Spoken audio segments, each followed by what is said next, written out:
사도행전 17장을 보시면은요, 바울은 데살로니가에 이르러서 새 안식일 동안 회당에서 복음을 전했다고 기록합니다.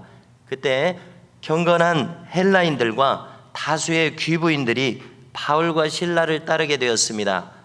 자, 그러면은 그 자리에 터를 잡고 행세를 하던 유대인들, 또 거기에 회당의 관계자들이 있습니다.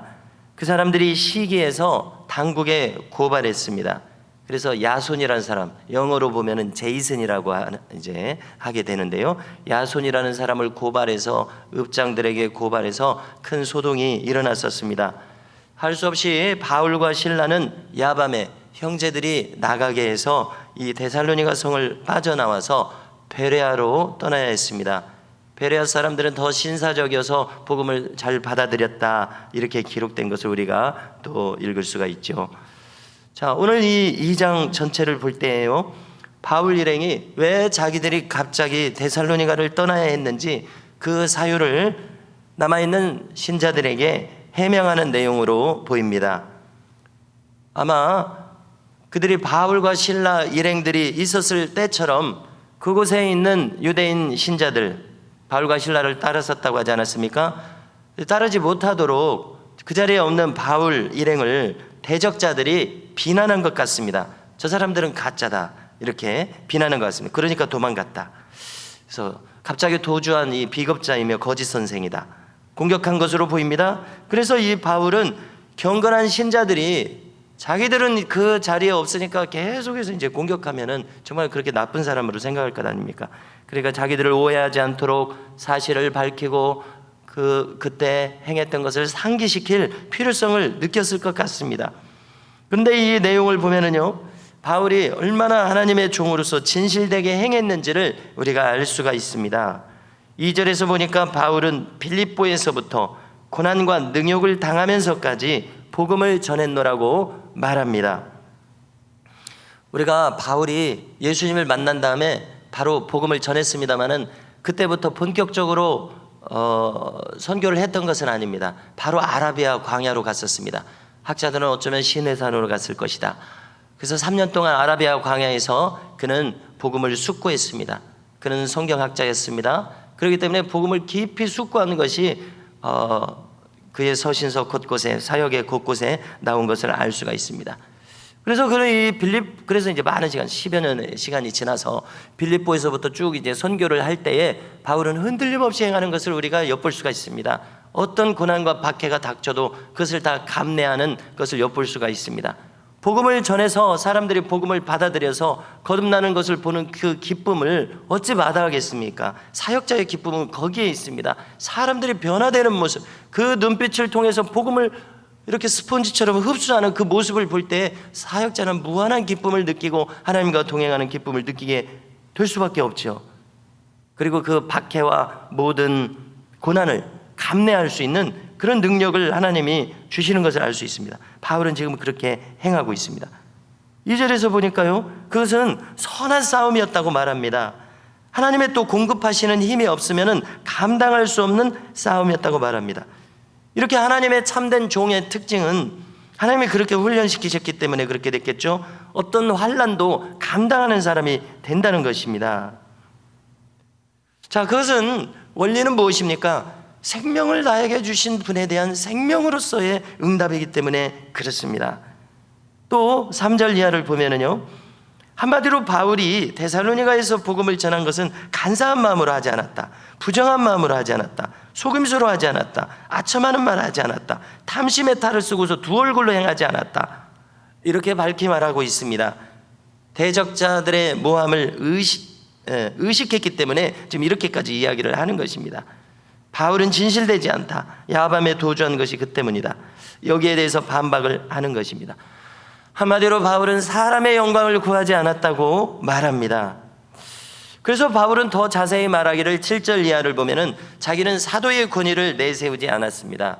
권위라고 하는 것은 하루아침에 생기지 않습니다. 권위라고 하는 말은 엑스 우시아라는 말이 결합된 말이라고 예전에 말씀을 드렸었는데요. 무슨 뜻입니까? 엑스, 어디로부터 나온다는 뜻입니다. 우시아는 본질입니다. 본질에서 저절로 나오는 것이 권위입니다.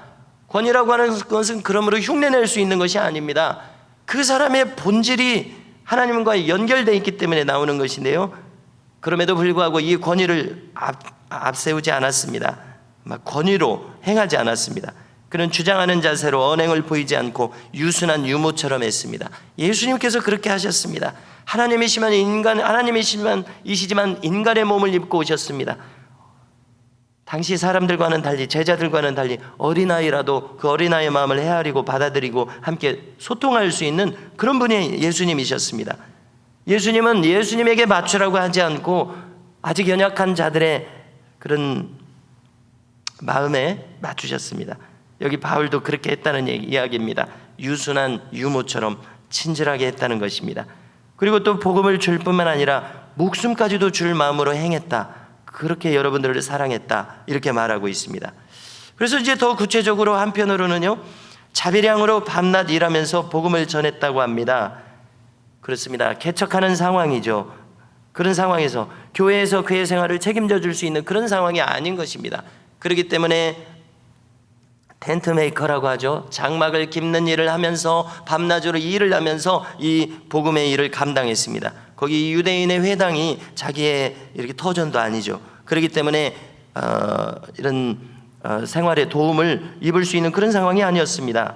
이런 특수한 상황이었습니다. 유대인들의 제사장들처럼 성전의 소득을 자신들의 소득으로 받는 그런 상황이 아니었습니다.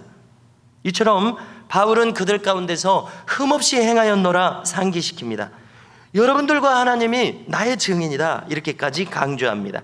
또 아버지가 자식을 가르침같이 권면하고 위로하고 경계했다고 합니다. 이것은 바로 그들이 하나님 앞에 바로 서게 만들기 위해서 이렇게 행했노라 말합니다. 자, 자식을 가르치는 아버지를 생각해 보십시오. 거짓되게 이렇게 포장해서 가르칠 필요가 없습니다. 가장 필요한 것을 가장 진실되게 가르치는 것이 바로 아버지가 자식을 가르칠 때 하는 태도와 방식입니다. 옆집 자식이라면 이렇게 잘 할 수 없는 말도, 할 필요도 없는 말을 내 자식에게는 간절히 전하는 것이 바로 아버지의 마음입니다. 바울은 추억하기를요, 그러므로 여러분들이 그때 하나님의 말씀을 받을 때에 내 말을 사람의 말로 받지 않더라, 여러분들이 하나님의 말로 받았었다, 이렇게 말합니다. 자, 우리가 어제 1장에서도요, 복음을 전하는 현장을 상기하기를 성령과 능력과 큰 확신으로서 행했다, 여러분들이 받았다, 이렇게 얘기를 했었습니다. 성령과 능력이 무엇입니까? 마음이 변화되는 것이죠. 또 표적과 기사로 하나님의 말 복음이 확실하게 증거되는 것이죠. 그러한 일들이 있었기 때문에 바울의 말을 사람의 말로 받지 않고 하나님의 말로 받았었던 일들이 있었던 것입니다. 자, 이것은 바로 참된 복음이 역사하는 현장의 특징이 이것입니다. 우리 미담교회에서도 이런 일들이 부지기수로 일어나야 될 줄로 믿습니다. 자, 그런데 가만히 보면은요, 전하는 말은 전하는 자의 진실성에 좌우됩니다. 우리가 요나를 생각해 보면 요나는 진실되지 않았습니다. 그럼에도 불구하고 니느웨 성이 회개했습니다. 그런데 그것은 특별한 경우입니다. 하나님의 사람들 한번 생각해 보십시오. 이사야 진실됐습니다. 예레미야 진실됐습니다. 예수님, 바울 진실됐습니다. 그들은 자기들이 전하는 말과 자기들이 행하는 것이 일치했습니다. 그들의 진실됨이 그들의 전하는 복음의 말을 더 확실하게 증거하는 것입니다. 바울이 이랬습니다. 전하는 자가 신뢰를 얻으면 그의 말도 더 진실되게 들립니다. 자, 이것이 우리가 어떻게 복음을 수종들어야 할지를 잘 알려주고 있습니다. 저로부터, 또 구역의 지도자들이 있죠. 또 요즘에는 셀 모임의 지도자들이 있습니다. 어떻게 행해야 됩니까? 복음에 합당하게 행하면서 전할 때에 그 말의 진실성이 이제 담보되고 증명되는 것입니다. 바울이 흠없이 행하면서 진실되게 전했을 때 듣는 자들은 그 말을 더욱 신뢰하게 되었습니다. 그리고 또 그 말씀이 그들에게 삶으로서 열매로서 나타났다고 말합니다. 이어지는 내용입니다. 그래서 그 결과 14절에 보니까 그들도 바울과 똑같은 처지가 되는 것입니다. 바울이 그 데살로니가에 있었던 유대인들에게 박해를 받았던 것처럼 그 도시에 이제 믿는 사람들도 유대인들에게 동일한 박해를 받는다는 소식을 전해 들었습니다. 그래서 지금 여기도 이렇게 기록하고 있습니다. 자, 주님도 뭐라고 말씀하셨습니까? 참 신자는 핍박을 겸하여 받게 되어 있다고 말씀하셨습니다. 제가 마가복음 10장 29절 이하를 찾아왔는데요, 들어보십시오. 나와 복음을 위하여 집이나 형제나 자매나 어머니나 아버지나 자식이나 전투를 벌인 자는 현세에 있어 집과 형제와 자매와 어머니와 자식과 전투를 100배나 받되 박해를 겸하여 받고, 그렇게 되어 있다는 것입니다. 내세에 영생을 받지 못할 자가 없느니라. 바울도 똑같은 것을 말합니다. 제가 로마서 8장 17절을 찾아왔는데요, 들어보십시오. 자녀이면 또한 상속자, 곧 하나님의 상속자요 그리스도와 함께한 상속자니 우리가 그와 함께 영광을 받기 위하여 고난도 함께 받아야 할 것이니라. 아멘. 그렇습니다. 참된 복음의 사역자는 박해를 받게 되어 있습니다. 왜 그렇습니까? 세상의 복음을 싫어하기 때문에 그렇습니다. 자, 세상을 지금 장악한 영은 꼭 그렇다고 말할 수 없지만 이제 간단하게 표현하면 사탄에게 장악되어 있죠. 세상의 본질이요, 하나님의 왕국과 사탄의 왕국이 섞여 있습니다. 대부분의 믿지 않는 사람들에게는 사탄이 장악해 있습니다. 그러므로 세상은 복음을 싫어하게 되어 있습니다. 복음으로 행하는 나를 싫어하게 되어 있습니다. 그렇게 되어 있습니다. 참신자는 박해와 고난이 따릅니다. 자, 그렇지만 우리가 기억할 것은 무엇입니까? 오늘 말씀 마지막 16절에 바론이 거론하는 것과 똑같습니다. 그 유대인 박해자들, 그 사람들은 어떻게 될 것입니까? 자기 죄를 항상 채우고 있습니다. 노하심이 끝까지 그들에게 임하게 된다는 사실입니다.